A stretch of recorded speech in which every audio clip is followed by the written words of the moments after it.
kills it.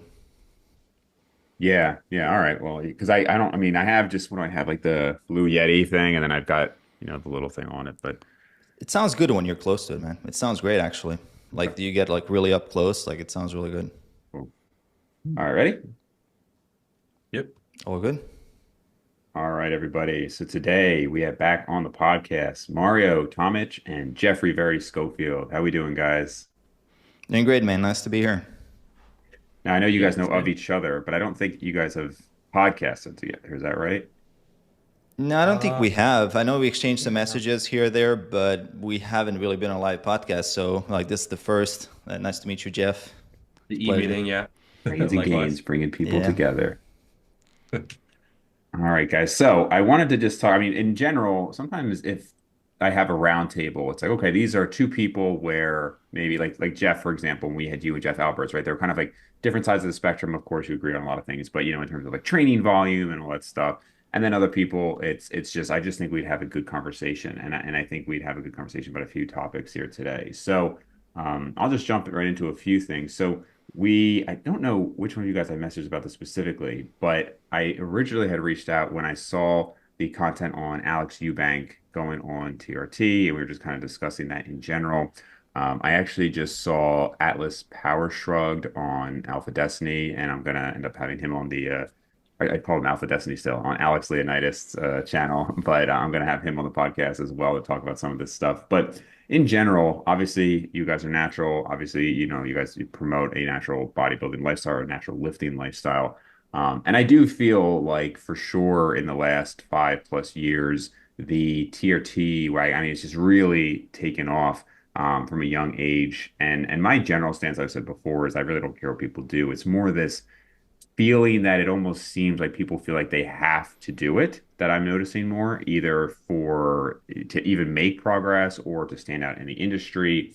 And I think, Jeff, you had made a specific video on it because this was somebody who already had a great physique. And actually, prior to you guys talking about it and everything, I actually didn't really know too much about him. I'm not as in like the newer fitness industry of like younger guys coming up.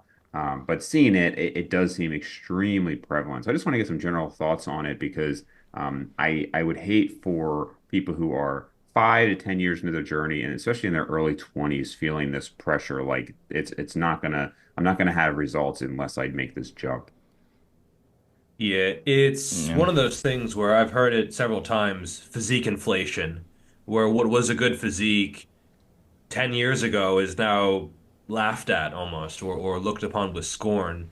And actually, Alex Eubank in his video, he specifically mentioned comments on the internet as something that made him decide to go on TRT.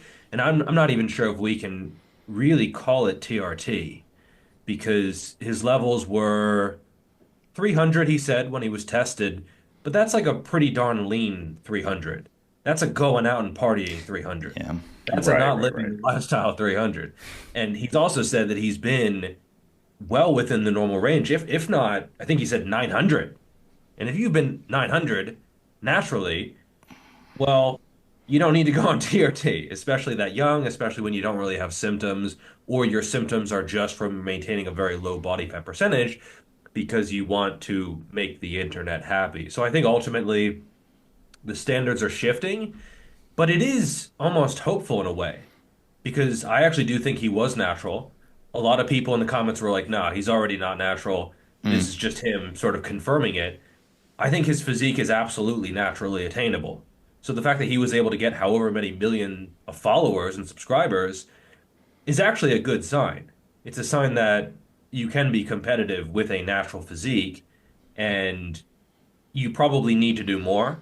If you look at the biggest channels, like a Jeff Nippert or Jeremy Etier, who I both think are also natural, they're not, people don't follow them just for their physique, right? There's something more, either information or editing or personality or something. So I think the idea that you need to use steroids to make it in the fitness industry, which is something I'm hearing more and more, to me, that just doesn't add up. When you look at the examples of guys who actually have had a big following without it, then again, he decided to do it. So despite having many millions of followers, he still was pressured into doing it from his peers, from his friends, from bad influences, from the comment section, from feeling like he wasn't good enough. And the fact that he felt he wasn't good enough when he had a physique that got him millions of followers is really a not a good sign at all. So in some ways, I'm hopeful that he got that far, but the fact that he got that far and still felt the need to hop on and is running steroids, I think is also a little bit worrying. Yeah. Yeah, I'm kind of in a similar boat to you, Dave. I didn't really look into his content deeply before. I didn't know who the guy was just because Jeff made videos on him before. This is not the first time. And I know there's been a few other comments in the past and some quote unquote accusations, which I really don't. I mean, if the guy took stuff to actually look the way he looked, it makes no sense to me just because the physique, it is a top 1% physique. Don't get me wrong, but it's not the type of physique that he's walking around with, 30 pounds more muscle at 8% body fat than the average person who's been lifting for 10 years seriously.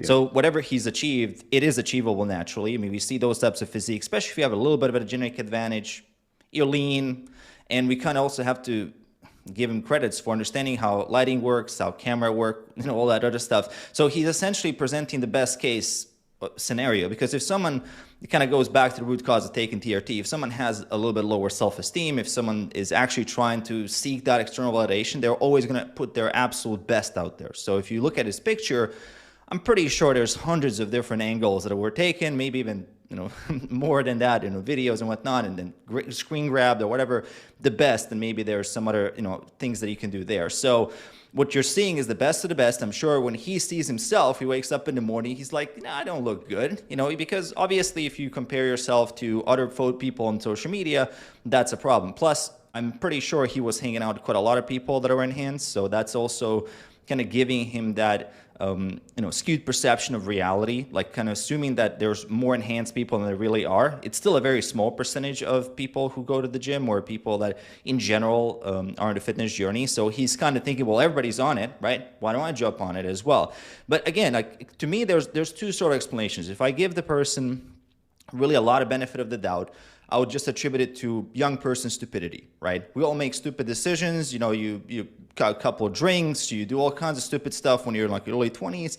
And that's like the explanation of stupidity, right? Don't attribute to malice what can be explained by simple stupidity, like classic, example, right?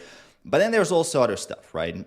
I think someone made a video on this. So the guy is now promoting a TRT clinic. Now the guy has a promo code. Now every third video is, hey, guys, check your testosterone levels, do all this stuff. And again, like this is the part that bothers me. I don't mind if someone is doing it themselves, hide the, tell people you're on, but at least don't promote it anymore. Like, you say what you got to say and move on. Like, do other content, try to provide some value.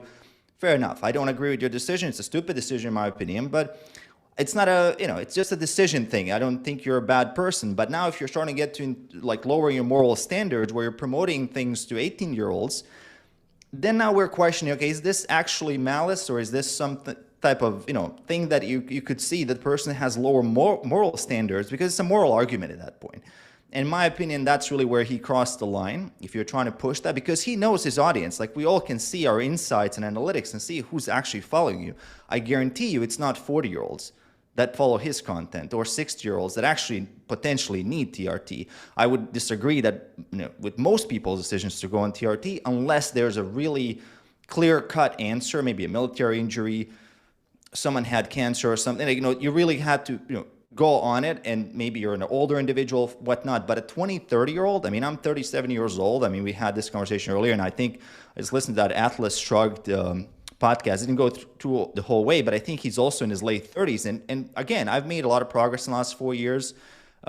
He's made a lot of progress. I'm seeing guys like Jeff, Alex Leonidas. These guys are making progress year by year. Then you have the 3DMJ guys. You have a lot of examples that progress is possible. And this guy's jumping on while saying that he's not even following a program in the gym. Like, he's not even following a routine, bro. Like, you understand? Like, he doesn't even know the basics of training programming, nutrition programming, how many, courses, certifications, research studies says he read, gone through, talked to smart people. Really try to give it your best before you consider getting into like sort of the enhanced territory and giving up your natty card. That's kind of disappointing, honestly. Like if people, it's kind of that shortcut mentality at the end of the day, and it's also this external validation seeking, because if you get to a certain level, let's say he improves his physique by 10, 15, 20%, guess what? He's going to habituate into that physique. And then the next level physique that he sees someone who's competing in classic, oh, I need to go there now. Because there's a never, I mean, if your self-esteem depends on external validation, there's always someone who can take it away, right? If you get it, you can easily be taken away. So if you're used to 1 million views per video, suddenly goes down to 500K, you feel like crap. If you're used to 1,000, you go to 2,000, my God, like I've just doubled. It's amazing, right? So as long as your self-esteem and self-worth is attached to the whatever, the physique or the external validation, it's just a never-ending battle, man. And he's gonna get older. He's gonna start, getting into trouble, trying to push these unhealthy habits, living a bad lifestyle. So at the end of the day, like you can't work around a bad lifestyle. And I honestly think this guy had so much more potential. He could have been a great example in the natural space of someone who's actually made it to a top 1% physique, 5-10 years of consistency, built a business, maybe, at some point started like, showing more of his life and whatnot, or he used to have a family, like all these things. But now it's all down the drain, because I don't trust a person like, for example, like here, I wouldn't really listen to his advice anymore at all if I was a follower. That's just my take on it. Yeah, man, a lot of good stuff there. We have like whole podcasts on different things within that. So the peer pressure thing is very interesting. I just made a video on it, and not surprisingly, that video did not do nearly as well as like, oh, Mike Israel said this kind of thing, right? It's funny. I have some friends in business, and they have a podcast, and he was saying if he puts in like profitability in the title of his podcast, it's the most views, and if he puts like leadership and like how things like that, it gets no views, right? And it's kind of similar. So this video, if you're watching this podcast, I'd encourage you to go watch. But it was basically talking about the influence of peer pressure, but then also how to use that positively, right? And so the reality is, regardless of what somebody says, whether it's focus on yourself and whatnot, we are all, I mean, every human is influenced strongly by the people around them. I mean, that's just how it is. And I mean, I've certainly been influenced by other people in the podcast and fitness space. And so you can use that to get into better habits, right? This is why they say people who have problems with drugs and alcohol, it's almost impossible to avoid those problems if you continue hanging out with people who do those things. And so if you are saying, hey, I want to get into this habit, find people who are doing that. And we're fortunate enough to have the internet now where finding people could be, who do you subscribe to? I mean, I've literally done this myself recently where I stopped subscribing to somebody like Nick Strength and Power, who follows, it's like all professional bodybuilding. And I actually just subscribed to a calisthenics channel because I am trying to get into, like, I'm kind of living a leaner lifestyle now, and I'm getting into some of these new things. And it's just a small tick in that direction where it's just, hey, you know what? Here's some other things that I can kind of have goals towards. And so when people are always around people who are on, peds and other issues, like, it's just, to me, you're setting yourself up to kind of eventually go down that rabbit hole, with an example being, a friend in the industry like Aaron Straker. I don't know how much you guys follow him, but he's openly now on TRT, and then, he's going to be competing. And part of that was he was just surrounding himself with people who everybody at his gym was enhanced. And even though he had a really, really impressive natural physique, in his mind, and again, I mean, I don't blame him or anything for it, but in his mind, it made sense to make that jump. And now I think it's going to be very hard to ever come back from that, because how do you go from having 30 pounds more muscle to saying, well, all right, like now I'm going to do this. And actually, a quick example, a guy I know I met a few years ago, he was in his 40s, was cruising on TRT and tren, so high, like probably 200 milligrams of test and then some tren. Cholesterol is 400, is telling me how doctors don't know anything. Ended up having a heart attack. Now he's vegan, doesn't lift. Doctors took him off TRT, and I guarantee you he's way smaller than he ever would have been if he stayed natural. And like, just how depressing that is to come down from that. I just think it opens you up to a lot of problems, and you got to be careful who you surround yourself with. Oh yeah, agreed. Yeah, 100%.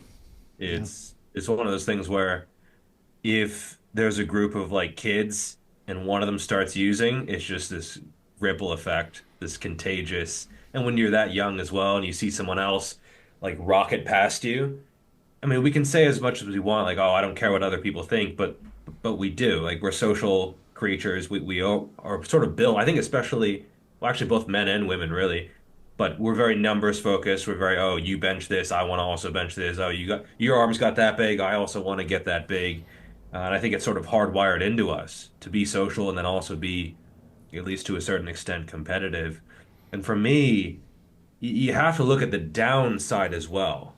And I don't mean the positives and negatives. I mean the backside of that hump, so to speak. So there's that beginning of, oh, TRT, and then now I'm upping my dosage, and now I'm adding compounds, and I'm getting way bigger, and I'm getting way more views, and people are saying, oh, wow, your transformation. You're getting all those sort of claps on the back, and you feel really good, but that's not sustainable. Where does that go? Just why do one cycle? Okay, now second, third, fourth, fifth. Now it's been 5 years, 10 years. You go to the doctor, your blood work is crap. You have to go off of them. And now, as you said, you get way smaller. And how do you enjoy training? I mean, I know some people who probably can. You look at Ronnie Coleman, he still trains. You look at Jay Cutler, he still trains. But like those are the ones who made it. Those are the ones who pulled out a really lucky card. You don't see the ones who just end up broken and with health issues and who don't even have a following anymore and are just sort of washed up. And so it's kind of like that you want that gratification right now, but bodybuilding is sort of a game of delaying it. And I'm happy making very, very slow progress. But yeah, if I gained 20 pounds in a year, which I might if I started blasting away, where do you go from there? The only way is to keep doing more until you can't. And then after that, where does your love of the gym go? For me, I'd probably be okay because I have 10 years natural, but you see these kids hopping on really early and before they even really like decided to train long term. I mean, he committed to steroids before he committed to a bulk. That is wild. Yep, that I was gonna say that, man. Like the guy never properly bulked ever in his entire life. Like I don't think I've saw some pictures or like progress photos. He's never actually been in a proper surplus for a year or two. Give your Yeah. body the fuel it needs to grow. Sacrifice some of the leanness that we all know. I mean, you have to do it at some point. As I mean, I've been a very, very large proponent of getting leaner. Right? I made literally 500 videos on getting down to 12 to 10% body fat. But again, like you don't stay there. Like you get there and you don't stay there. There's a big difference between trying to promote someone staying at 8 to 10% body fat or trying to get there as a challenge once and even then trying to get to 15 first, 12, 10, eventually getting there if you have the size to back it up. I mean, I got a ton of guys who reach out for me to let's do some coaching and whatnot. And I'm like, man, you don't have the size to go to 10% body fat. Like, what are you trying to do here, right? Do you want to think in first order of consequence or second, third order of consequence? Because that's really what this discussion really is. The first order of consequence of taking, let's say, TRT temporarily is going to be that enhancement with the physique. And we can argue whether that is right. But the second, third order of consequence is health-wise, the downsides that you get from that. Third order of consequence, let's talk a bit about the audience you're building on social media. Let's say your social media audience 10x's. Who is that audience now?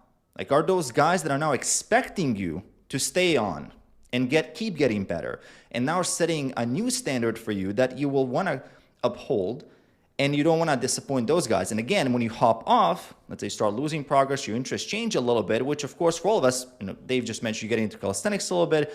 Maybe I want to get into some unconventional stuff, and maybe my physique is going to degrade a little bit because I'm focused on running, I'm focused on rock climbing, I'm doing all kinds of stuff. Suddenly that audience is going to vanish. They're going to find the next enhanced guy who's growing and on the journey and whatnot, and they're going to follow him. So if your entire business model is also based around you being enhanced, it's just a never-ending. I mean, you're essentially trading health while you have it for something that you're going to get. Eventually, you're going to run out of health, and your interests are potentially going to change, and then you're going to lose all that audience, all that business, and everything you built. Alongside, you lost your reputation because it's not I mean, it is impressive to some extent to be. Let's say Chris Bumstead is impressive, right? You get top-tier genetics like once in a millennia, plus all this other stuff that he's doing. All this, it's amazing, right? To see that is fantastic. But to be an average enhanced dude, bro, like that is not impressive at all. Like I go to the gym here I go to two gyms here. At one gym, I made friends with a couple of guys. One of them is a personal trainer there, openly enhanced. And we talk about stuff. And I mean, his numbers are pretty decent. I mean, for a guy that's, he's been on a couple of years. And he's telling me, like, did you know that guy's taking? Did you know this guy's taking? I'm like, what the like, I thought everybody's natural here because they look like crap. Like, you're telling me that guy's taking, he's benching 225 for 6? Yeah, right. Dude, like, are you kidding me? Like, and that other guy's taking, and he can't even do like, half a stack on the rowing machine. Like, what are we talking about here? Like, what are these people doing, right? I mean, what's the reality at Well, that point? I that mean, if you're benching 315 for 10 or whatever, like 510 or whatever, you're very impressive and you want to be a yeah. pilot, whatever. But dude, like 225 for 6, and you're telling me you had to use gear for that? I think Like, that's one of the issues is like the expectation, and just as a side point, it is funny to see how not funny.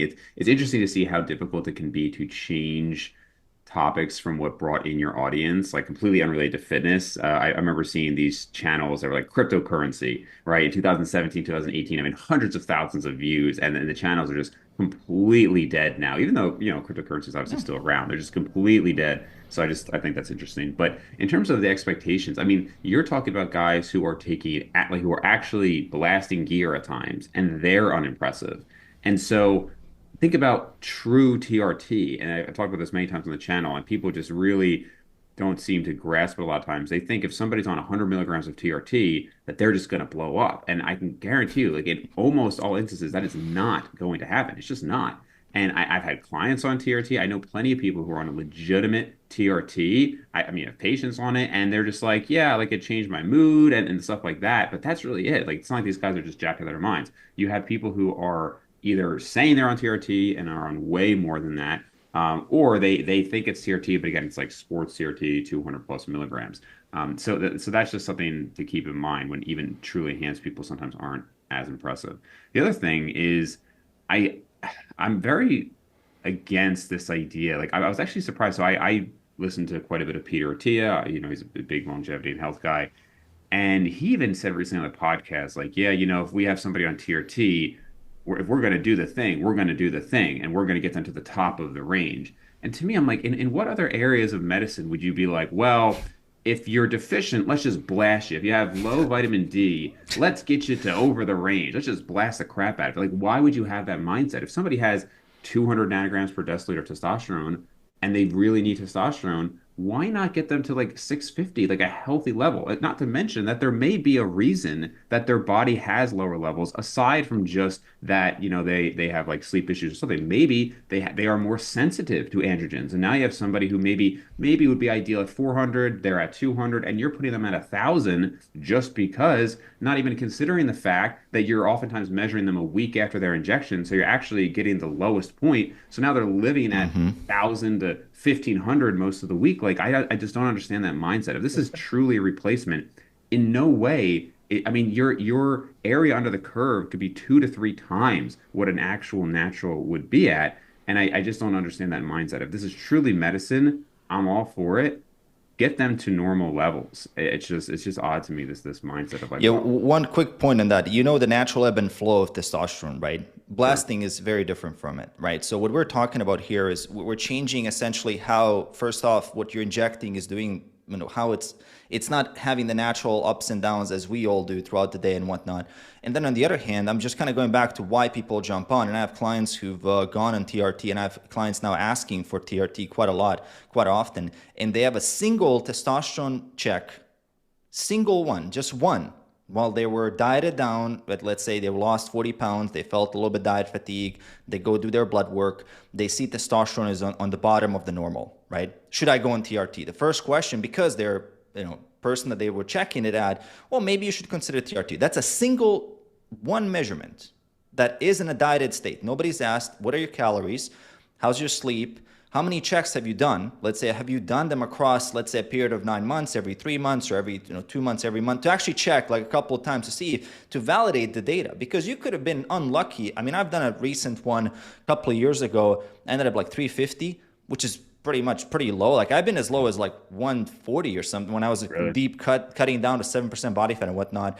And I mean, maybe I'm just lucky, like all this, depression, motivation, loss. Like, dude, I thought about food, but that's like everybody who's dieted. What are you talking about? What symptoms are we at? Like I was going to the gym, my numbers were maybe like 5-10% less than I was when I was progressing. But what do you expect? That's like 70% body fat. So a lot of it is honestly, I do think there's a huge component of nocebo effect as well, because I do see that quite a bit.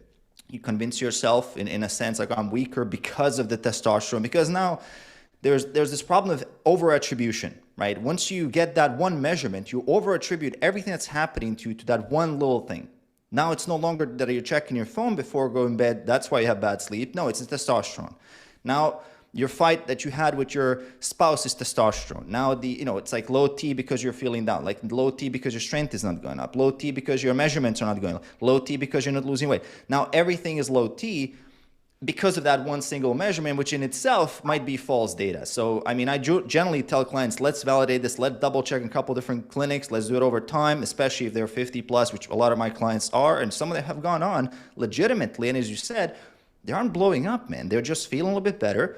They're basically back to the normal rate that you would expect a human being to operate at. Nothing, and they have an extremely stressful job, multiple companies running businesses plus kids, all this other stuff. And I can kind of validate that. I can explain that if you're 55, 60 and you're kind of in that boat, getting your levels a little bit higher, maybe, right? We can have that discussion. But again, a 20-year-old, bro, like, or a 30-year-old even, I mean, that to me makes no sense. I don't know if this... Yeah. I mean, I'm just curious, what's the highest you've measured at, Mario? I think 550. Yeah. Okay. I was gonna say, so I mean, when I was in college, I actually measured in like the 300s, and then I was in the 400s. The highest I've seen was like mid 500s, but then it's been back at like fours, Yeah. and so and you could absolutely argue, and then there's certainly evidence to suggest that if I was living closer to like 900, like even with the natural ebbs and flows, it probably would be a few pounds more muscle, but it's not like I'd be like, oh, well, now I'm the size of like Yeah. Geoffrey or Brian DaCosta. Like that's not the difference, right? It's probably a couple pounds. Yeah, yeah. And it's one of those things where I've been asked about my testosterone levels a whole bunch of times in DMs. And when I tell people that I've never been tested, some people are really genuinely perplexed. They're like almost confused as to, so you've never had your testosterone levels tested? I'm like, no, no, I just never really needed to, never really decided to do that. And they're almost like, well, what if you start feeling bad? How do you know where your baseline is?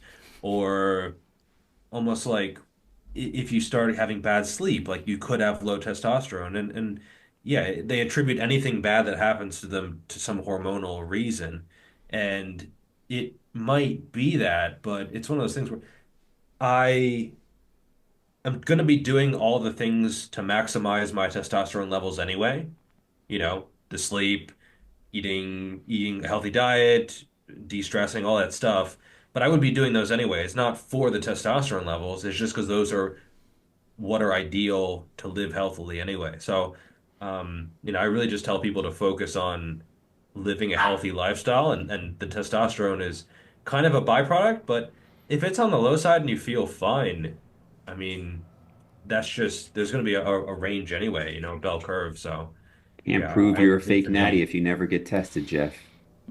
well, actually, someone was like, "Oh, he doesn't compete because he'd be tested." The drug test would be like a reason to do it. It'd be like, and you get a free drug test, right? Yeah, You right. get a complimentary drug test. So, if anything, that would be a plus. Yeah, right. Have you, I know obviously, Jeff, yeah, I think you made a video recently on all like the natty or not stuff that has been, thrown at you. Mario, have you had people with the natty or not accusations? Yeah, there's a few Reddit posts from back in the day. You post one of those pictures when you're pumped after a workout, you're like very lean, and people are like, oh my God, he jumped on gear. They don't even realize the difference of 5-10% just from pump or not having a pump or lighting Oh your yeah. angle or taking a picture from someone else who's taking a picture of you, and also you yourself in the mirror. Taking a picture 1x versus 2x versus 5x, Oh yeah. just focal length on your phone. Like I can look 20-30% bigger. Again, you start getting these accusations after about 7-8 years of lifting, maybe like 5 if you're doing things correctly. In the first 2 years, you're a joke, you don't exist, you're too small, like you get all these like comments, and suddenly you're on gear.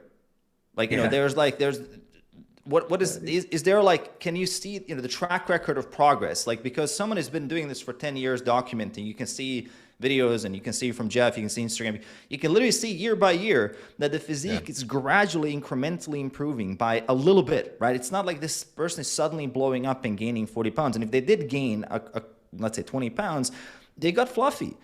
I mean, that's how it is. I mean, I'm now sitting at around 191, like a little bit over 190 pounds. I'm kind of thinking about maybe pushing 195, maybe 200. Like, this is usual for me now at this point. But back in the day, I was staying at 172 pounds. I was staying at 175, maybe 180. Now I can comfortably get down to 185 and be pretty lean, or 180 and be very lean, which before took me 170. So I know that I'm progressing. How do I know I'm progressing? I cut down to the same level of body fat, and I'm bigger, and I'm at a higher weight. So I can clearly see from that I made a lot of progress. Also seeing from the numbers in the gym.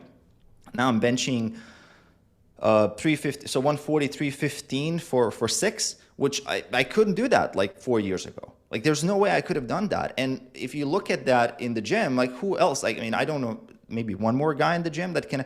So you can kind of see progress over time based on first strength levels being a good proxy, all this stuff, but it gradually happened. I mean, I can show my logs, my training log. I've logged literally everything since I started, and you can see, like, back in 2017, I was doing like 120-ish. Back in 2015, I was doing 110. Back in early, I was doing like 90. You know, it's like you can kind of see it. So yeah, the Natty or not comes out of the blue, but it's just that one photo, someone's like, this can't be real, and they get outraged. Right. Dude, like, you should actually see how I look on a random day sometimes in the gym when I take off my shirt in the middle of the workout. Like, you'd be like, holy shit, this guy is on 5 grams a week.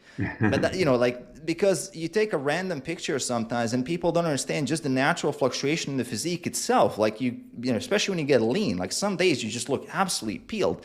But again, when you step on stage, look at natural pro bodybuilders, they're not that big, man. Like, and I think that stage is the ultimate test. Like, if you really want to look at someone and what's possible naturally, obviously Jeff, Alex, Lynn, all these, but look at a guy like Steve Hall, right? And you can kind of see gradual improvements on stage and how much difference, just a little bit of extra weight, he looks a lot bigger, a lot leaner.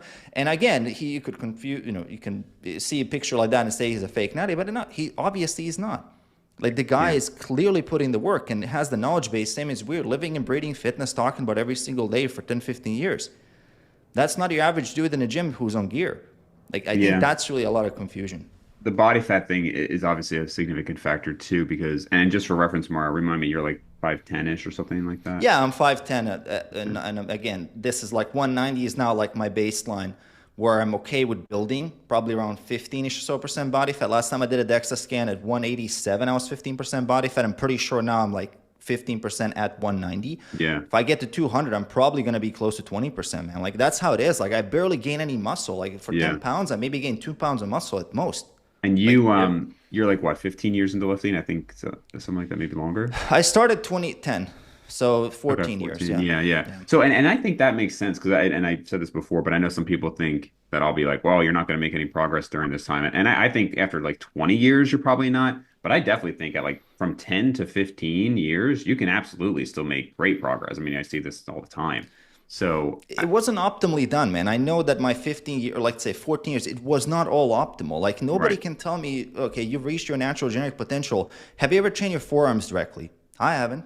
Like, I've never actually done a proper block of training for 6 months to train my forearms directly and really prioritize them. Same for my neck, calves, similar other body, like, never really did like full blown, like, let's just specialize, let's build up. So I'm pretty sure there's at least a couple of pounds you could argue that there's there.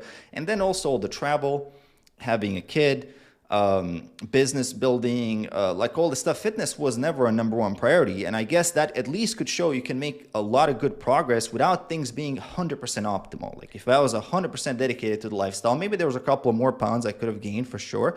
Yeah. But again, like, I'm pretty happy with what I've done, because it's always a trade-off. Like, I mean, I'm not trying to be a bodybuilder, right? Like, this is not what I'm doing in my life. So. Yeah, I don't know if this is where you got it, but I literally just heard Atlas Power Stroke say that on Alex's channel, where he was like, you know, have you trained your forearms dedicated? Have you trained your neck? Yeah, he also, he mentioned that. Yeah, exactly. Like, how much have you actually done? Have you ever actually done a certain exercise? Like, there's a lot of stuff that I haven't focused specifically, let's say, on doing my erector. Like, let's just build up the erector as much as possible, just general spine bulletproofing. I haven't really done much direct glute work. Maybe there's a lot of potential there. I mean, I've done some hip thrusts here or there, but I'm not like actually programming them for all the time. Like I rotate between Bulgarian split squats and lunges. So look, I'm pretty strong on some lifts, but I'm pretty sure there's a ton of other stuff that, I mean, if I went into it, there would be gain, right? Like it's impossible to tell that you're actually reaching your maximum limit before exhausting all the options. So I think the whole discussion itself is, I mean, or if you haven't bulked properly for maybe 3-4 years straight, maybe something would have happened, right? So yeah, Makes me I'm wonder really how not a fan of long. saying there's a limit. Yeah, it makes me wonder how long somebody would have to be training or how much volume per week because there's certainly this mindset like hey you don't actually need that much volume and you can get by with 3 days a week and I think for most people that is true. I think for most people they can probably get by with moderate volume and everything, but I guess if we're thinking if you are somebody who truly wants to maximize hypertrophy, like again I know Atlas Power Shrug mentioned that if he'd have to train 7 days a week. Natural hypertrophy is talked about doing I don't know, 6 2-hour workouts a week or something like that. Geoffrey, you've obviously pushed volume very high. And even like Eric Helms, again, like trying to push these last little bits, he's doing some high volume. I do wonder, obviously, there's going to be a point where it's diminishing returns. But if somebody was like, hey, you have a year, 2 years, maximize hypertrophy, like truly how much that would be. And I'm sure it would be 3 days a week, just to I get think the I've amount you done need that in there. actually, what you just mentioned, when I Yeah, was working with Menno for a year. And I've he heard he was does high just volume. early studies when they came out on volume. He was very high volume, and not just high volume. He was high frequency, high volume, and high intensity. I've heard So that. most Yeah. sets were proximity to failure. I did a full year, 6 days a week, full body training. Seventh day was a protein sparing modified fast. Okay. So you could imagine, I mean, the calories were in a surplus. So I was not traveling as much. So I gave myself like that 1 year. And then I accumulated from that 2 injuries Mhm. that really hit me hard in the middle Yeah. because I think, again, you can have high frequency and high volume, but you can't have high intensity, or you can have high intensity and high frequency, but you can't have high volume. Like you can't just have all of it, right? And I think, Yeah. and I was much younger at the time. If I was 2016, that's like me 4 or 5 years into lifting, right? So I was even younger, and I still couldn't pull that off for a year. So I think even that discussion, you need time, man. I think people don't understand. You just need time. You need to grind at it slowly over time. Like there's no way to know when the adaptation. You can do a year like this, but the injuries that I've accumulated back then eventually led me now 2 years ago to have a torn hip on my left side, which actually was injured back then when I was doing those super heavy Bulgarian split squats, and then Bulgarian split squats, then leg extensions and Bulgarian, like there's constant like leg training when I was working with Menno in that program. There's like every day there's quads. There's something for quads. There's no like backing off. Oh, well. And now like I had a torn hip in 2022, and some of that stuff that was bothering me back then, it's still bothering me. So it's just like I think that maybe someone else might have survived with better injury genetics. Like I might not be one of those guys, but again, your mileage may vary. I How know was your Jeff progress probably has a lot of before you comments. got injured? I was progressing really well. Like I was progressing really well because the first time I did high volume, high frequency. Now again, how do you measure it, right? Yeah, I'm looking a little bit bigger, but my strength levels haven't improved that much. And there's a lot, like you feel permanently pumped when you're Right. doing high frequency, high volume, high intensity all the time. So yes, Yeah. did I look a little bit better? For sure. And I was leaner as well. And I was actually, after I cut down, I was in a surplus. So I was refilling glycogen. I was gaining some weight. So I looked way better, but the actual difference was maybe like 4 or 5-ish pounds. How much of that is attributed to glycogen and all the other stuff and all. So again, I'm not a big believer. I think what I'm doing now is way better than what I did then. And I think even Menno pulled back on his volume recommendations. Honestly, like anybody who's saying like, look, you should do 20 sets per body part, like all body parts at the same time, that's like an IQ test. Like if you're reading these research studies, like, and if you actually been to the gym for 10, 15 years, you understand you cannot do 20 proper sets. Like you can do 20 sets, bro. I can do 20 sets. Like anybody can do 20 sets, but proper 20 sets where the rep slows down, where you have rep drop off of the second, third, fourth set because you're actually pushing, when you're actually progressing. Show me the person that's done this for 6 months. Sure. Like there is no such person, right? I mean, I don't know how much gear you even have. I don't even think with gear like you'd probably be able to survive if you're pushing that much intensity and that much volume. So yeah. Well, I tried to do that in like 2018 because that was around when the volume stuff was coming out. and everyone was just volume, volume, volume, and then also frequency, frequency. Oh, you only get this short spike in muscle protein synthesis, so you have to hit it again and again and again and again because that's what's optimal on paper. But in reality, it's just you sacrifice your progress just to do the volume. And actually, I heard an old Dr. Mike Israetel quote where he said something like, and I think this was from around that time, where he said that if you are able to make progress in weight on the bar, it means you're under training, which is a wild thing to think I about. remember I that. guess Yeah. it was just, oh, you need to Yeah. do more volume because if you're able to progress, it means you're not building up enough fatigue. And so because volume was just the main driver of hypertrophy, right, Dave? Yeah, It right. means that it means that if you are able to progress, it means you're not doing enough, which we kind of think about that now as like that's ridiculous, right? I think he's walked back his volume recommendations as well because it's just so impractical. I mean, I was doing like 800 sets a month for everything. It was, which I mean, 200 sets a week. It's like 30 sets on average per day, and they were pretty hard sets. But you just get tired. You just get tired and you can't progress and you pick up aches and pains and you either sleep really well or you just barely sleep because you're just sort of still in that fight or flight state because you got to get amped up to actually do the sets. And they just end up being just ticking off a box on a piece of paper or filling in something in a spreadsheet. Like, oh, I completed the set, but maybe it wasn't as close to failure as it should be. Or maybe your technique was sloppy because you weren't totally focused and dialed in. And so, I've had times where I did more volume, less volume. The limiter is usually injury, and it's usually structural, right? Like the limiter to get big arms, usually it's elbows. It's Yep. almost always elbows. And so I think you can maybe work around that through exercise selection and technique, but you're not going to be doing 20 sets for every muscle group per week. It's just, and then you hear people 30, 40, 50. I know I'm just waiting for the Yeah. 100 set per week study to come out. And Rich Piana, maybe in the baby. very short term, but I mean, you just end up broken if you have any kind of ability to push yourself. The more you What's the can point push if you're yourself, doing it short term? I mean, what's the point? exactly. Like it's just, I think people need to realize that these are not prescriptions. The study is not saying, hey, you should do this. It's just trying to find out. I'm not even sure what it's trying to find out at this point, but it's just trying to find out where that limit is, I guess. It's not saying you should do this. And that was the mistake that I made. And I guess apparently the mistake that Menno made, back in 2016, 17, 18, where it's just, oh, we found the thing.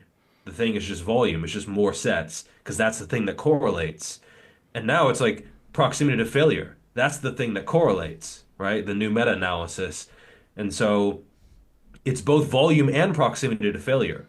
So just do more sets and do them harder until you realize with the experience that it's just too much. It's just you just break Yeah. eventually, either mentally or physically. And so, I yeah, remember in a practical sense, you can't do it.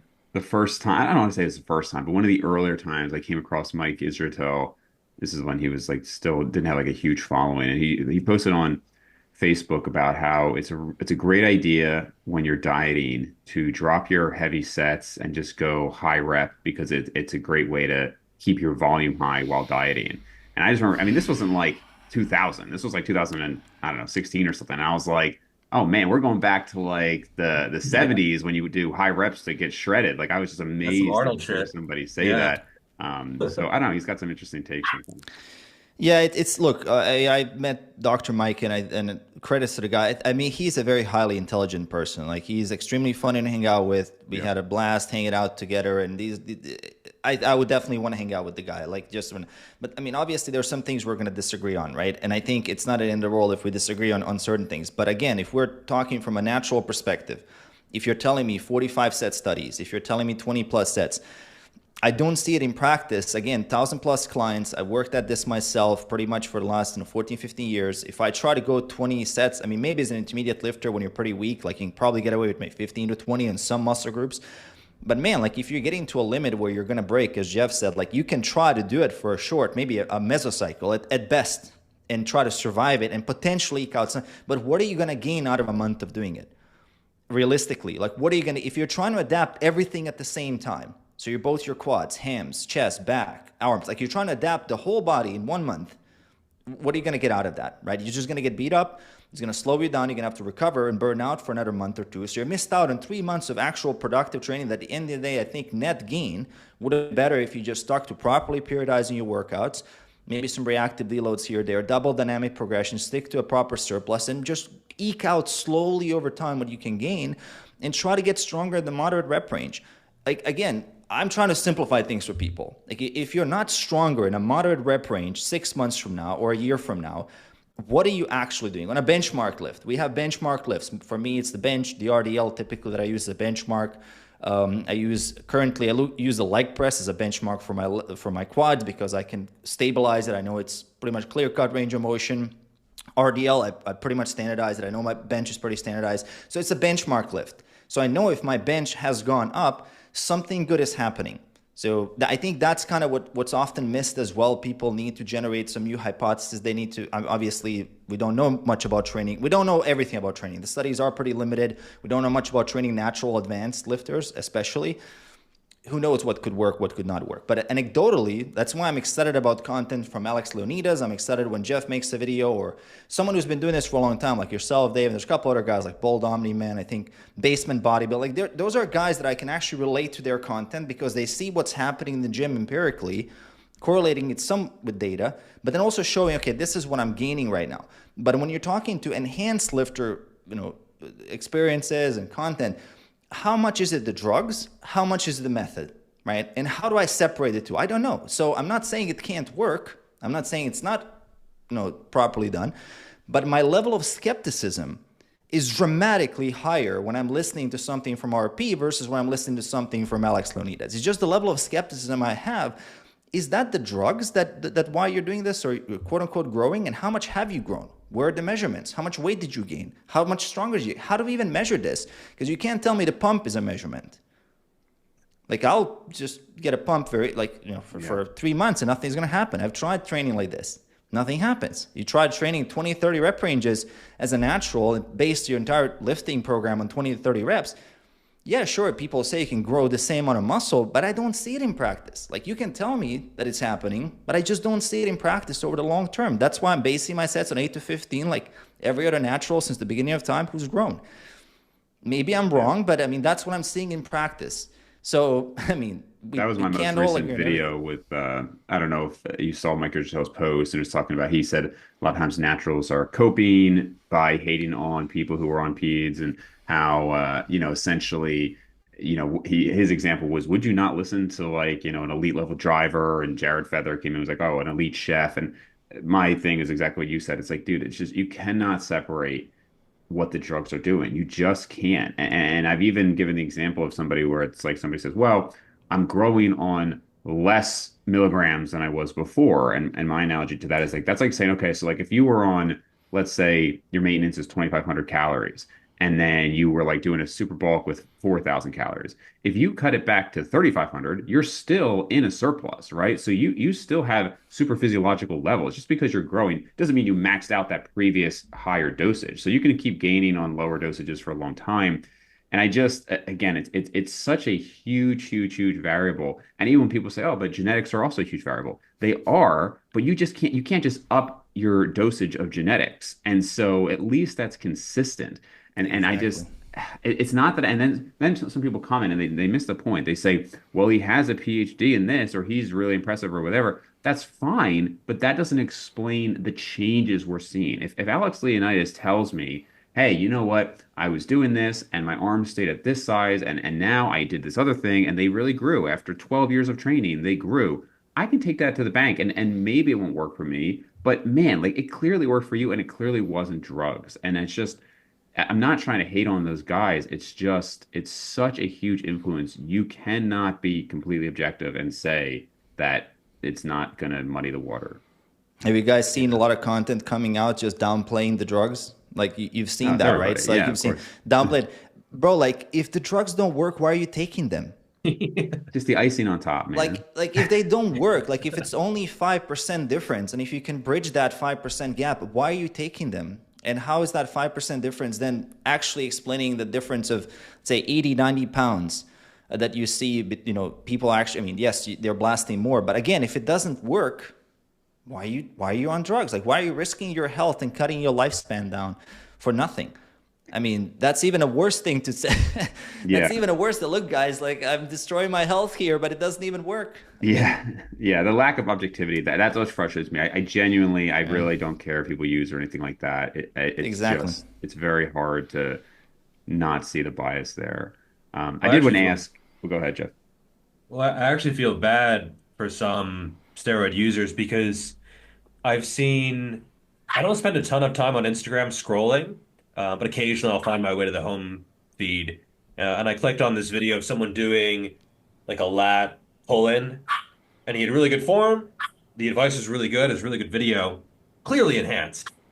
And all the comments were like, yeah, what about the trend? Or just syringe emoji. And I was thinking, like, he's well spoken, articulate. I forgot who it was. I didn't follow him, but the video was good. It was a good video and it had good advice.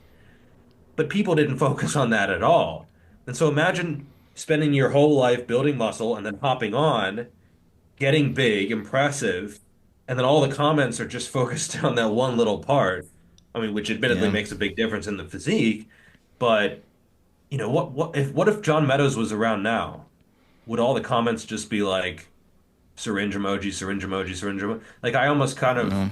feel bad for them at some times because, maybe they made their choice and, maybe it turns out well, maybe it doesn't turn out well, but and Yeah, sometimes it's they a give bad shame advice and because they get roasted for that. But yeah, sometimes they give good advice and people just are now sort of focused on the enhanced side of things, which, I can't feel too bad about, but I think it sometimes is an issue, yeah. yeah, it certainly doesn't invalidate their knowledge at all. It's just that, again, like Absolutely. we all strongly bias our own personal experiences. Like we just do. I gave an example on a podcast a long time ago. I mean, there was a medical doctor whose wife, who's also a doctor, had a strong adverse reaction to antibiotics. And then this guy's like career trajectory then went on to like the problems of antibiotics and all the issues with all these things. And it's like if you didn't have that one single personal experience, you probably would have had a completely different bias. And so we all strongly bias our own examples. And so what's going to happen is you are going to have that knowledge, then you're going to jump on, but now you're going to see these results from what you're doing on the gear, and there's just no way it's not going to color the previous The amnesia, experiences. Exactly. Yeah. right? The amnesia. So Yeah, you get enormous amount of positive feedback, but you cannot attribute it directly to something. I mean, you don't want to attribute it to drugs, right? People naturally. I mean, I want to attribute it to my hard work. I want to attribute it to my effort in the gym. I want to attribute it to me working, being more disciplined, being, like knowing all these things. So now you're like, I'm not saying it's not your hard work, but it could also be the drugs. Yeah. So like that's what I'm saying. Like I'm not saying it cannot be just your work and your knowledge. Maybe you are, really the messiah of lifting, but maybe it's actually the drugs, right? To work in maybe 75% of it, right? Maybe yeah. it's 80% of it drugs, maybe it's 20%. So that's I think one of the reasons why I've started, and it's been a couple of years already in the process of, I just don't listen to much enhanced content, man. Like I just don't, I mean, there's some Yeah. fun. I mean, I would listen to some RP videos just for fun. Sometimes just like pop on. It's like a workout video. It's a lot of jokes, and I'm gonna have fun. But I'm not gonna take it seriously for my own training. And I think that's a shame because I know that Mike Israetel is extremely smart. I know Jared Feder is extremely smart. I know I can learn a ton from those guys, and I'm pretty sure they're a lot smarter than me when it comes to exercise science and all this stuff. But I'm just very skeptical that a lot of the stuff that I hear will be applicable in my own training, and I'm a utilitarian, so I'm not gonna spend a lot of my time on it, right?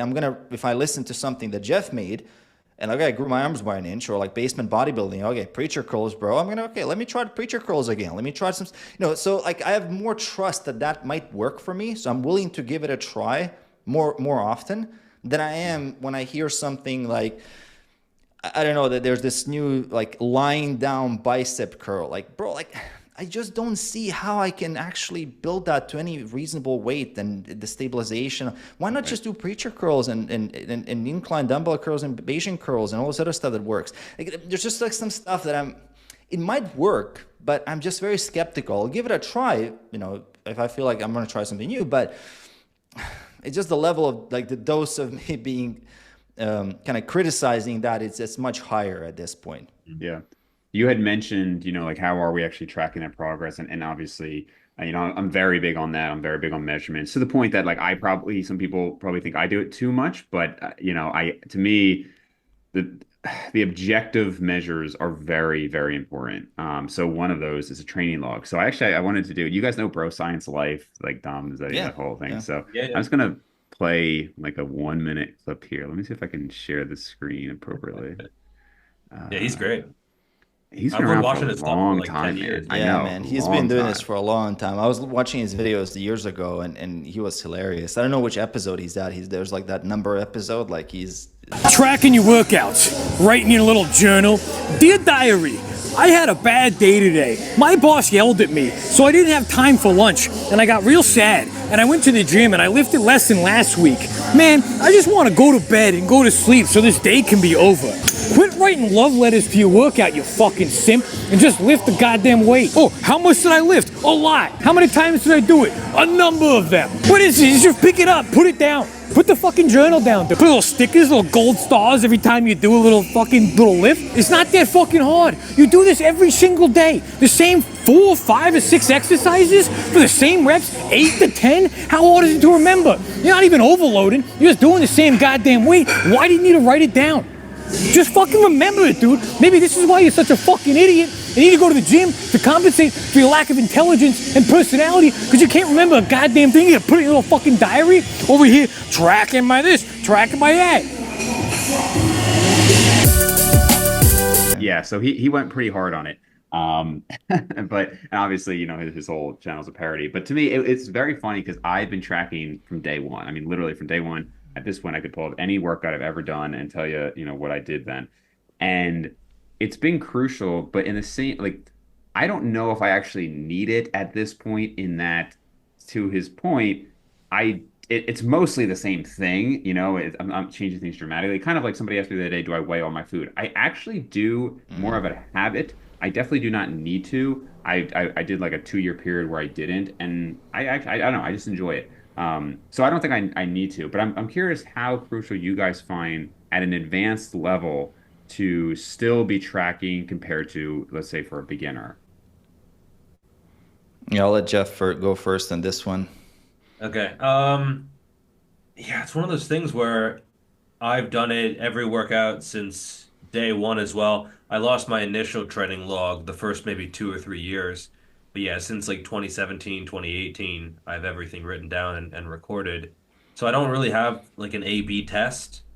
If you'd ask me about counting calories, I would say that, okay, well, I counted calories before and macros and everything, and I haven't for 5, 6, 7 years or something. Yeah. And so, yeah, I could say that, hey, I was able to get pretty darn shredded without counting. I'm able to bulk without tracking. So I could say with confidence that for me, tracking is not needed. But training, I'm not 100% sure. I could probably remember my PRs, but not on all lifts, because that's the thing with bodybuilding training. Powerlifting training, you're focused on 3 lifts. Everything kind of revolves around those 3 lifts. And so it's easy to remember that. And it's complicated over time in terms of periodization. But the exercise selection, I mean, maybe you have a couple accessories, maybe 3 per lift or something, but you're not doing like 40 exercises in a week for powerlifting typically. But bodybuilding, yeah, your neck, your forearms, your calves, different variations. And you can overdo that in terms of variation, and maybe tracking can get in the way where you're actually tracking too much, and thus you're doing too much, and you're getting that dopamine hit from writing in a new PR, but it's on a lift you just started, and then you switch to lifts again and again. I've been there where I would probably be better off with fewer variations that I was tracking. And I could probably remember 2 or 3 PRs per lift per movement pattern. 2 or 3 hinges, 2 or 3 presses, 2 or 3 pushes, 2 or 3 rows. But I do like having variation, and I also do get satisfaction from hitting a new PR. So it's not like I couldn't gain muscle without tracking. I think I probably could, but it does make it a little bit difficult to see trends. Because it's not just, oh, what is your PR? It's how things are moving. Because when you're advanced, you might not always be in PR shape on every movement you've ever done, right? Because stuff gets Yeah, rotated in, rotated out. exactly. And so, how do you remember your PRs on a variation that you haven't done in a year and a half or something? I mean, you could easily misremember it, like, oh yeah, I benched 405 in high school, right? Like, yeah, I don't have it written down, but it happened, right? And so, yeah, I think it is important, and yeah, almost every advanced natural lifter that I talk to has most things written down. I mean, some things I don't write down, like my hamstring curls, my leg extensions. Your boy's repping the stack, so like, come on, like it's just it doesn't go up from there, you know. So, but for yeah, for a lot of movements, adductors, calf raises, I kind of a lot of shoulder isolations, I kind of stopped tracking just because I didn't find it particularly useful. But on those big compounds, yeah, I think it is important. Yeah, there, with diet, I think we can all agree once you get that initial skill set, and I've done 1,000 days straight in my fitness pal, like somewhere halfway through my journey, and I was just like, okay, there's no need for me to do this more. I made a video on that because I just at that point I was already like lasering myself. Like I can know, okay, this is how much it is. I would eat dinner with Yeah. 5 people. I could estimate roughly their portions. Now with Chat GPT and all these AI, you can snap a picture of it. It's going to tell you roughly within 5, 10, 15, 20% or whatever. It's not going to be a huge difference in when you eat out if most of your diet is at home anyway. So you already know what you eat as your baseline diet. At least for me personally, my meals mostly rotate. So I already ate that same thing. I don't need to log it anymore, right? I know what it is. I know that I'm getting my protein. I know that I'm getting my calories right, especially if I'm not trying to cut specifically for a date. I got to be ready in 2 months. If someone told me you got to be peeled in 2 months, I would track just as a safety net. Let me just do it right. Just make sure that I'm just tracking everything down to a gram. So there's no surprises because there's no downside at that point. I mean, the upside is huge. So the downside of the little inconvenience is not a big deal. But now for my own gaining phases, I mostly track body weight. If my body weight is gently going up, from time to time, I'll just hop on the scale like once or twice a week. And or even like sometimes once or twice a month, because again, you're gaining maybe a pound, pound and a half, a month. Like, what are you going to see? Maybe a single measurement, here or there. It's going to be enough to see that trend going up and making sure that you're in that little gentle surplus that you're expecting. Plus, the diet itself, I think it's, if you automate it to a level that I have, 90% of my food is at home, 10% is out. I don't see the point. I mean, I'm eating the same stuff over and over again. There's enough variety within the diet, but there's not a lot of variation between the weeks, right? Training, though, like I track everything. So training, I do track everything. And since the beginning, I had written logs for the first year, then apps from there on.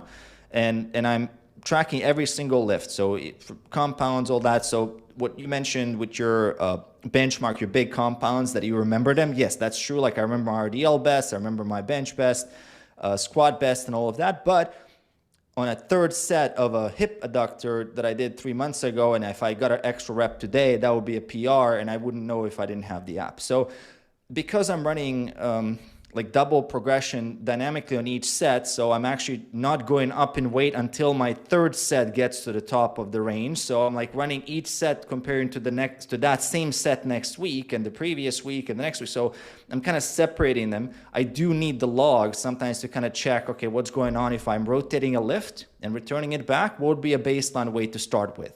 I mean, I could still find it through Warm, but I just find it more convenient to check the log. Also, there's no downside. What am I going to do between the sets anyway? Yeah. I mean, I'm not going to check my phone. I'm not going to be on TikTok. I don't even have TikTok installed or an account. So I'm just going to open up my log and look at that, and I'm just going to log it, and that's it. And keeps my rest timing there as well, which is one of the things I started focusing a little bit more. Standardizing my rest periods, just to make sure work capacity doesn't go down during a gaining phase, because I didn't notice that I do get sloppy. If I don't pay attention to that, it can end up becoming a conversation with someone. I don't pay attention, then it's like, how do you standardize a second set of your squats if you rest at 4 minutes this workout and 2.5 minutes previous workout, right? So I think standardization is one of the reasons for why I do it. And also I do have systematic exercise rotation. So if I'm going to rotate, let's say I have 3 chest exercises. If I rotate chest, I'm going to rotate out one of them, keep the other 2. And then that way I'm learning a new lift. Once I again readapt to that lift, I'm going to rotate one of the other 2. I'm going to readapt. So I'm always having something that I'm well adapted to that I can keep pushing. And then one of the new ones is more like neuromuscular for at least the next, I don't know, couple of weeks till I get back into it. So I do find the log useful for that. And I'm also more analytical, maybe like you, Dave. I just like to have and see the numbers.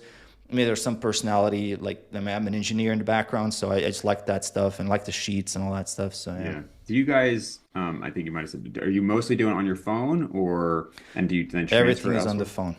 So how long does that go back then? Like how many years of data do you have? It's all on there?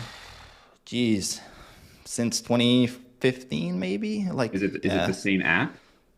Now I'm using Heavy app. Shout out to the team there. I spoke to the CEO a few times. Great app. They're, I think, currently the biggest workout tracker. When we spoke, they were just starting. They started during the pandemic. So I switched to them. I was using Strong app before that for a long time. And before that Strong app, I was using an app called Fit Notes. I had an Android phone, then I switched to the iPhone, then that was Strong, and then eventually now it's Heavy, which kind of imported everything. So one of them imported all of the stuff from the previous one. So there's like a log of way back. So it doesn't what I've done. Because I actually, I mean, I'm old school with some of this stuff. Like, I mean, I started with just like writing stuff down back in like 2005, and then, and those are actually still at like my parents' house probably. But everything else since like 2008 is in a Word document. And now I work out at home, so I actually just do it. Like I have my laptop down there, and I'm doing it as I'm working out. But previously, I mean, it would go on my phone, and then I would take the time to transfer the workout and write it into my log. And it did take time, but like, I don't know, it was easy to do. I'm listening to stuff in the background, whatever. But now, feels good. yeah, and it's very searchable. So if I'm like, wait, what? And I've even had it. Like I have a pretty good memory, but there's a few times where I'm like, I think I did this, and I go back to that, and I was like, oh, it was actually a different date, or it was actually this different rep. So even then, it's easy to forget some things. But now, I like the app. Kind of gives you a star or like a little like when you have a PR trophy like when you that. get a PR, and you get surprised sometimes, man. Like you get a 15 rep PR on a seated leg curl in the second set. Like I mean. How do you remember that, right? And sure. I mean, maybe you can take your data and put it in something like ChatGPT and create all these graphs and stuff, and you can kind of see your progress. I'm hoping maybe in 5 years from now, whatever, like I can actually export some of the stuff, maybe put it into an AI, and it can tell me how I grew like over time. Like that would be pretty cool to see, just because we don't have data from studies that is this long. So, but if we can, let's say, crowdsource like a whole bunch of training logs from a bunch of natural lifters, and you kind of see some patterns like, okay, here's what these guys are doing. And I'm pretty sure if we're all using apps and they're all exportable, feed it into one of these models, I think it'd be pretty cool to see like how the logs correlate, what are some of our lifts compared to our stats. And yeah, it would be pretty dope to see that. I think if we get 10, 15, 20 people, that would be a study basically. Yeah, I have a lot of notes on mine, like a lot. And so it was kind of funny in Don Mazzetti's thing where he's like, oh, you're writing little love notes to yourself. And I'm like, dude, every workout, I'm like, oh man, like some things are just like, this didn't feel great or whatever. But some of them are like, I'm writing like full on like paragraphs and like sentences You're about. fuzzy. Right. Yeah, you can make a note like, oh, chest is feeling a little bit achy, or elbow is not agreeing with me today. That type of stuff. Yeah, that happens. I mean, because it's kind of when you look back, you can explain to yourself like the drop in performance, because sometimes just this week I was doing like the first 2 sets on bench went really well, and I think I was doing like 115 for 12, like I'm starting like a new block. And the third set, man, I just in the middle of the set, I was just like, okay, this is not gonna work out well, and just dropped the weight back, and I did 2 sets of 60 for 20 reps. And I was like, let me just push some blood into it and let it heal. And I had to make a note for why I did that, because I felt like I'm gonna just tear my chest. I just suddenly, like I just felt like, and that sometimes it happens due to sleep deprivation, baby stuff, under recovering, all that stuff. So you have to kind of keep things systematically. For me personally, I feel much better looking back, and I'm seeing, okay, why did I dip in performance there? What had happened? Like I can look back and see. So yeah. So kind of related to a few of the things we've touched on is the question I had is would we be in the same position now if we did not consume a single piece of the evidence-based content in the last 5 to 10 years? And I could see strong arguments in both ways, because in one sense, we talked about the influence of the peer pressure, and not even peer pressure, just the influence of our peers. And part of me thinks, well, by being in the podcast realm and the fitness scene and everything, you might be just doing more. You might be doing more. You don't let yourself slack and all of that stuff. But in terms of the actual content, I think back to like I had a very good base of content early on. And I think I'm like, man, like early on, I learned progressive overload, proper exercise variation. The exercise I was doing were really good. I learned, bulk up, hold it, cut down over time. And assuming dedication level stayed the same, which is a big caveat, I'm actually not sure that I would be in much of a different position physique wise if I just stopped learning anything new. Legitimately for me, maybe even like 10 years ago, which maybe sounds like blasphemy because I think some people always, they want to feel like gaining all this amazing knowledge. But that's my thoughts on it. Mario, you look like you might be disagreeing with me. So if you want to start. Yeah, I mean, I did incorporate some things, but I think I was like similar to you. I had a good base. I was listening to Lionel McDonald early on, 2010, his books, Martin Burkham. There was good forums back then. I think Eric Helms and the guys were on the forums already, like, Lane Norton, like something. So I had a good background. I think to some extent it would be the case, but I would argue like the fact that we're even having the podcast and disagreement and discussions on, let's say, what, volume recommendations are, intensity and all that stuff. I think that did change, like frequency, for example. Like I was definitely training each muscle group once a week. Now I'm training them twice or even sometimes 3 times a week. So that's definitely something I changed my stance on, that I can clearly point to. Like I would have not trained every body part twice per week if it wasn't for sort of the evidence base that came out in the last decade. Like there's just I had no clue. I did everything once. Maybe if I dig way back, I could see some recommendations from Al McDonald or someone, but it was mostly me just doing the bro splits. And training like that. So that's a clear one. As far as the other things, I think it just more gave me kind of like I'm more at ease that I'm still progressing because I'm more long-term focused. So back then when I was first starting out, it was a lot of pump. It was a lot of like, weekly, you can add the weight and whatnot, starting strength style. Now I'm like more aware of, okay, how long it actually takes because of the work that's pushed out by sort of more natural kind of bodybuilding recommendations by Eric Helms, that paper on protein intake, paper on volume recommendations, paper. Like that type of stuff did actually help to kind of just put me at ease. Okay, everything's fine. You just need a little bit more time. You're grinding at it. And also more of these, I guess, complicated programming aspects, like when to deload. I didn't even know what deloads were. So now I'm not doing them as, every 5th week. I'm doing it more reactively. So I'm happy to extend the training block if I need to, or shrink it if I need to. So that depends on obviously how I feel and how much I'm progressing. There's some things that have changed, but I agree with you that we knew 80-90% of things back in 2010. I was doing latent biased exercises in 2014. That's just because the program that I was given was focused on that. It wasn't that I knew that it was latent bias, and I knew that I did need to do more of this kind of stretchy stuff and have the resistance curve focus on that, but it just the way the programs were designed. So I think a lot of stuff that we knew about this, we knew back then as well, and a lot of the content that's been created in the last 5-10 years, as controversial as it may seem, like it doesn't actually move the needle as forward as much as people think it does. So yeah, it might be a little bit of bonus now, add a little bit of a latent partial at the end of your lat pull down, or maybe a calf raise, or some of the exercises that you're stronger at the shortened, so you can basically kind of milk out a couple of more reps. But again, are you progressive or in the moderate rep range? Yeah, well, that's what I think. It's the same thing, Yeah, and then to be clear, like what you talk about, you've been training for I guess 14 years now, and so I've been training almost 20 now. And so that part of it could be the difference between, if we go back 10 years, one of us was 4 years in and one of us was 10 years in. That's a big difference there, right? Fair enough, yeah. But yeah, I mean, if I actually look at, okay, so 10 years ago, 2014, 15, man, by that point, yeah, like I said, I was about 10 years in, and certainly like it's not like we're talking 2000s, right? And I think scientifically we know a lot more. We have the explanation for some of these things. Like lengthened partials is a great example. We look at some of these exercises that we knew were great exercises, and maybe now we can explain a little bit more mechanistically of why they're great exercises. But I mean, man, like we knew about pretty much all the same stuff nutritionally, high protein and all this stuff. Like, 2015, yeah, for sure. yeah, yeah. 2015, And yeah. again, I mean, 2015 for sure, people were recommending, Yeah. bro splits were not ideal and all these Exactly, things. So, and again, obviously, I like to be an evidence-based channel, and I'm all about the science. I just think, like, in terms of practicality, like I love like the mass research review, for example.